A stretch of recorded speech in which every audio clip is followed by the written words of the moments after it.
Hi friends, ఎలా ఉన్నారు? ఈరోజు మనం సిఐఏ అంటే citizenship amendment act part 2 discuss చేసుకోబోతున్నాం. సిఐఏ గురించి, వాటి రూల్స్ గురించి మనం గతంలోనే ఒక వీడియో చేసాం. ఆ వీడియో డిస్క్రిప్షన్లో ఇస్తున్నాం, చూడకపోతే ఒకసారి చూసేయండి. ఇక సిటిజన్షిప్ అమెండ్మెంట్ యాక్ట్ బేసిక్స్ గురించి మనం చూసినట్లయితే ఇది 2019లో చట్టంగా రూపొందించబడింది. ఈ చట్టం ప్రకారం ఆఫ్ఘనిస్తాన్, పాకిస్తాన్ మరియు బంగ్లాదేశ్ నుంచి వచ్చిన ఇల్లీగల్ మైగ్రెంట్స్ అయిన హిందూ, సిక్కు, బుద్ధిస్ట్స్, జైన్స్, పార్సీస్, క్రిస్టియన్స్ మొదలగు వారు కనుక 31 డిసెంబర్ 2014 లోపు వచ్చి ఉన్నట్లయితే వారికి సిటిజన్షిప్ ఇవ్వడం జరుగుతుంది. ఇల్లీగల్ మైగ్రెంట్స్ అంటే వాళ్ళ దగ్గర ఏ రకమైన డాక్యుమెంట్స్ అంటే పాస్పోర్ట్స్ కానీ, వీసా కానీ ఇలాంటివి ఉండవు.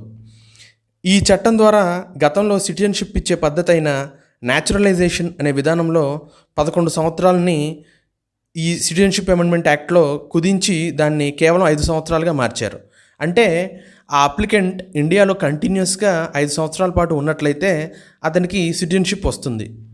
ఈ యాక్ట్ కేవలం ఆఫ్ఘనిస్తాన్, పాకిస్తాన్ మరియు బంగ్లాదేశ్ నుంచి వచ్చిన మైనారిటీ రిలీజియన్స్కి మాత్రమే సిటిజన్షిప్ ఇవ్వబడుతుంది. అంతేగాని ఈ 3 దేశాల్లోని మెజారిటీ రిలీజియన్ అయిన ముస్లిమ్స్లకు ఇది వర్తించదు. ఇక ఇంతకుముందు చెప్పిందంతా సిఏఏ యాక్ట్ గురించి. ఇక దాని గురించి గ్రౌండ్ లెవెల్ రూల్స్ కూడా వచ్చేసాయండి.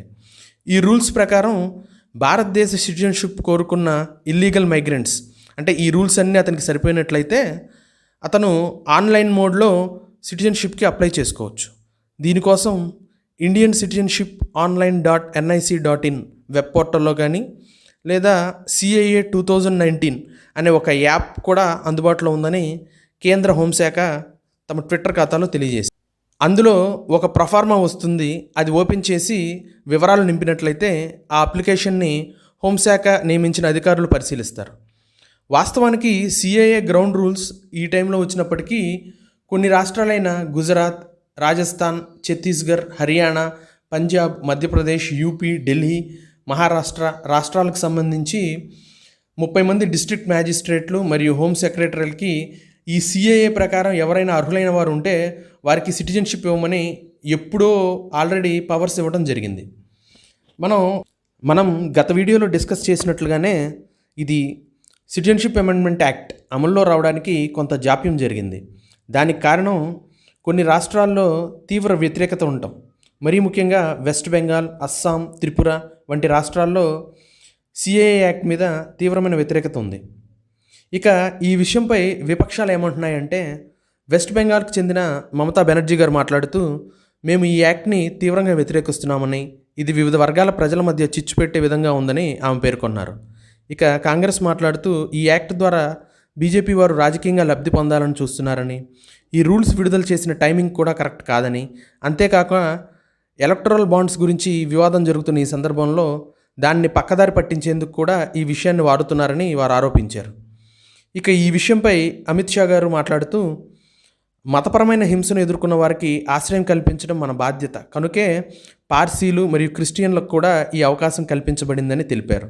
వారు మాట్లాడుతూ, పాకిస్తాన్ దేశం విభజన సమయంలో సుమారుగా 23% హిందువులు ఉండేవారని, నేడు అది 3.7%గా మారిందని, ఫోర్స్డ్ కన్వర్షన్స్, హ్యూమిలియేషన్స్ చాలా పెద్ద ఎత్తున జరిగిందని, అలానే బంగ్లాదేశ్ దేశంలో కూడా 1951 నాటికి 22% మంది హిందువులు ఉండేవారని, కానీ 2001 నాటికి వారి జనాభా 10%కి పడిపోయిందని, ఆఫ్ఘనిస్తాన్ దేశంలో కూడా 1992 నాటికి సుమారుగా 2 లక్షల మంది సిక్కులు, హిందువులు ఉండేవారని, నేడు వారి సంఖ్య కూడా 500కు మించి లేరని, ఇలాంటి వివక్షను ఎదుర్కొన్న వారు కూడా బ్రతికే హక్కు ఉందని, వీరందరూ కూడా మన సోదర సోదరీమణులుగా మనం భావించాలని ఆయన పేర్కొన్నారు. ఇక కొందరి వాదనల ప్రకారం ముస్లింలలో కూడా వివిధ వర్గాలు ఉన్నాయని, వారు కూడా అణచివేతకు గురవుతున్నారని, ఉదాహరణకు బలూచ్, అహ్మదియా ముస్లిమ్స్ ఉన్నారని కొందరు ప్రశ్నించగా, అమిత్ షా గారు మాట్లాడుతూ వారు కూడా సిటిజన్షిప్ అప్లై చేసుకోవచ్చని, అయితే అణచివేతకు గురైన వారికి సిటిజన్షిప్ అప్లై చేసుకున్నప్పటికీ వారికి సిటిజన్షిప్ ఇవ్వాలా వద్దా అనేది నేషనల్ సెక్యూరిటీ ఇష్యూస్ని అసెస్ చేసి వారి అప్లికేషన్ని పరిశీలించి తద్వారా నిర్ణయం తీసుకోవడం జరుగుతుందని ఆయన పేర్కొన్నారు. ఆయన మాట్లాడుతూ, సిఏఏ యాక్ట్ విషయంలో కాంప్రమైజ్ అయ్యేది లేదని, ఈ యాక్ట్ వెనుకకు తీసుకునే అవకాశం లేదని తేల్చి చెప్పారు. ఇంకా ఆయన మాట్లాడుతూ ఈ సిఏఏ యాక్ట్ గురించి ఎవరూ ఆందోళన చెందాల్సిన అవసరం లేదని, ముస్లిం సోదరులు దీని గురించి ఆందోళన చెందనక్కర్లేదని, ఆల్రెడీ భారతదేశ వాసులైన ముస్లింలు వారి నుంచి భారత పౌరసత్వం లాగేసుకోబడదని, దానికి ఈ సిఏఏ యాక్ట్కి ఎటువంటి సంబంధం లేదని ఆయన తెలియజేశారు. వాస్తవానికి చాలా దేశాలు అక్రమ వలసదారుల పట్ల కఠినంగా వ్యవహరిస్తాయి, కానీ మన దేశంలో వారి గురించి సరైన సమాచారమే లేదు. ఇక ఈ బిల్లు గురించి అమెరికా విదేశాంగ శాఖ కూడా స్పందించింది. యుఎస్ స్టేట్ డిపార్ట్మెంట్కి చెందిన మాథ్యూ మిల్లర్ వారు మాట్లాడుతూ, మేము ఈ విషయాన్ని నిశితంగా గమనిస్తున్నామని, religious freedom and equal treatment of all communities ఇవన్నీ కూడా డెమోక్రసీకి ఒక ఫండమెంటల్ యూనిట్స్ అని ఆయన వ్యాఖ్యానించడం జరిగింది. దీనికి భారత విదేశాంగ శాఖ చాలా తీవ్రంగా ప్రతిఘటించింది.